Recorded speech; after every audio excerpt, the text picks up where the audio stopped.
अगर मैं आपसे कहूं कि राम अयोध्या में नहीं पैदा हुए थे तो आप भी यकीन नहीं मानेंगे, क्योंकि जिनके जन्म को लेकर सुप्रीम कोर्ट में बहस हुई हो, बाबरी मस्जिद को गिराया गया हो, फिर उनके जन्म के बारे में कैसे यकीन करेंगे। लेकिन मैं ये बिना सिर पैर की बात नहीं कर रहा, ना ये मेरी मनगढ़ंत बात है, बल्कि इतिहास ऐसा कह रहा है। राम का जन्म अयोध्या में नहीं बल्कि अफगानिस्तान के हेरात में हुआ था। राम के जन्म को लेकर कई लोगों ने कई दावे किए हैं। एक ताज़ा दावा तो उस वक्त ही किया गया जब अयोध्या में राम मंदिर को बनाने के लिए जमीनें खरीदने का सिलसिला चल रहा था। यह दावा हुआ भारत के पड़ोसी मुल्क नेपाल से।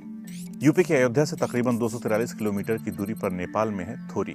नेपाल के प्रधानमंत्री केपी शर्मा ओली ने कहा, भगवान राम का जन्म स्थल अयोध्या में नहीं बल्कि नेपाल में बीरगंज के नजदीक थोरी है। भगवान राम भारतीय नहीं, नेपाली थे। असली अयोध्या भारत में नहीं, नेपाल के बीरगंज में है ना कमाल की बात। जहां भारत में श्री राम का जन्म स्थल बाबरी मस्जिद को बताकर ढांचे को गिरा दिया, नेपाल का दावा हैरान करने वाला था। लेकिन इसके पहले के दावों पर जाएं तो इतिहासकारों ने अलग अलग राम का जन्म स्थान बताया है। किसी ने अफगानिस्तान कहा, किसी ने ईरान, तो किसी ने हरियाणा। लेकिन इन सब में मजबूती से और गंभीरता से जिसने दावा किया, उस इतिहासकार का नाम है श्याम नारायण पांडे। उन्होंने 1992 में किताब लिखी। किताब का नाम है एंशिएंट जियोग्राफी ऑफ अयोध्या। इस किताब में श्याम नारायण ने दावा किया कि वर्तमान में अफगानिस्तान में एक शहर है हेरात। ये अफगानिस्तान के पश्चिम में है और हेरात व्यापार का केंद्र रहा है। यहाँ से पश्चिम के देश भारत और चीन के साथ व्यापार करते रहे हैं। इसी हेरात शहर में राम का जन्म हुआ था। इसी के साथ ही उन्होंने किताब के इंडेक्स में 3 टाइटल दिए: अयोध्या इन वेस्ट बंगाल, अयोध्या इन नेपाल और Ayodhya in Thailand and Laos. 5 साल बाद 1996 में भारतीय हिस्ट्री कांग्रेस के 58वें सत्र में उन्होंने historical Ram distinguish from God Ram का पाठ किया। श्याम नारायण ने इस पेपर में वैदिक ग्रंथों का हवाला दिया और अपने दावे को पुरातात्विक खोजों से जोड़कर सही साबित करने की कोशिश की। साल 2000 में एक और किताब आई, द वैदिक people, there history and geography. इसके लेखक हैं राजेश कोचर। राजेश ने भी राम जन्म स्थान अफगानिस्तान ही बताया। उन्होंने लिखा, अफगानिस्तान की हरी रुड या हेरात रिवर ही मूल सरयू नदी है और अयोध्या इसी के तट पर थी। लिहाजा अयोध्या की तलाश इसी नदी पर की जानी चाहिए, ना कि आधुनिक सरयू के किनारे। मौजूदा सरयू के किनारे के बारे में लिखा, इसका नाम सरयू बाद की पीढ़ियों के अप्रवासियों ने अपनी मातृभूमि की याद में रखा। राजेश कोचर दावा करते हैं कि राम के पूर्वज पश्चिमी अफगानिस्तान, पूर्वी ईरान इलाके में ही रहते थे। 1998 में पुरातत्वविद MVN कृष्णा राव ने भी एक दावा किया। उन्होंने राम का जन्म स्थान हरियाणा में बता दिया। हरियाणा में बनावली नाम से एक हड़प्पा कालीन जगह है। ये सूख चुकी सरस्वती नदी के तट पर है। उसी को राव ने राम की जन्मभूमि बताया। राव ने यह दावा सिंधु घाटी सभ्यता के विभिन्न अवशेषों में पाए गए शील मोहरों पर शोध करने के बाद किया। राव का दावा है कि 1700 ईसा पूर्व मध्य एशिया में सुमेरिया के लारसा में एक शक्तिशाली राजा ने शासन किया था। रिमसिन नाम का वो राजा ही वास्तव में राम थे। सुमेरिया, एलम और सिंधु नदी तक फैले हुए एक क्षेत्र तक उनका शासन था।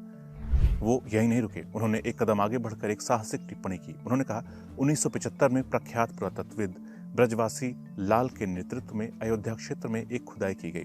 1980 में इसे अचानक बंद कर दिया गया क्योंकि यहाँ कुछ भी नहीं मिला था। एक झटका साल 2015 में all India Muslim personal law board के अब्दुल रहीम कुरैशी ने दिया। उन्होंने एक पेपर में फैक्ट्स ऑफ अयोध्या एपिसोड प्रकाशित किया। इसमें दावा किया कि राम का जन्म पाकिस्तान के रहमान ढेरी में हुआ था। उन्होंने अपनी रिसर्च को साबित करने के लिए ASI के एक पूर्व अधिकारी जस्सू राम के लेखन का हवाला दिया। आखिर राम कहाँ पैदा हुए, इस बारे में जब फ्रंटलाइन ने एक इतिहासकार DN झा से सवाल किया तो उन्होंने जवाब दिया, जन्म स्थान शब्द किसी भी ग्रंथ में मौजूद नहीं है। स्कंद पुराण एक अनाकार ग्रंथ है और इसकी रचना 14वीं शताब्दी से लेकर 18वीं शताब्दी तक चली। सिर्फ 18वीं शताब्दी के अंतिम चरण में जन्म स्थान का जिक्र है। तो जन्म स्थान का विचार 19वीं सदी की उपज है। ये देखना अहम है कि पहले के काल में हमें अयोध्या से कोई मूर्ति नहीं मिली।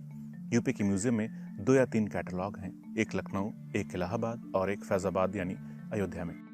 किसी भी कैटलॉग में राम का उल्लेख नहीं है।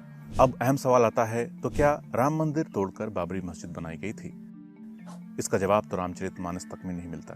तुलसीदास का जीवन काल 1511 से लेकर 1623 तक रहा और मुगल बादशाह बाबर का जीवन काल 1483 से 1530 तक रहा। तुलसीदास ने राम और अयोध्या का सुंदर और जीवंत वर्णन किया है, लेकिन उन्होंने ये कहीं नहीं लिखा कि राम मंदिर को तोड़ा गया।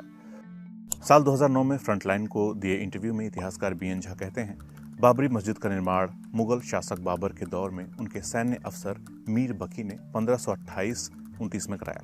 आरएसएस से लेकर तमाम हिंदू संगठन तर्क देते रहे कि मस्जिद राम मंदिर को तोड़कर बनाई गई थी और राम का जन्म स्थान यही था। लेकिन सच ये है कि 1948-49 में गोविंद बल्लभ पंत संयुक्त प्रांत के सीएम थे और नेहरू पीएम।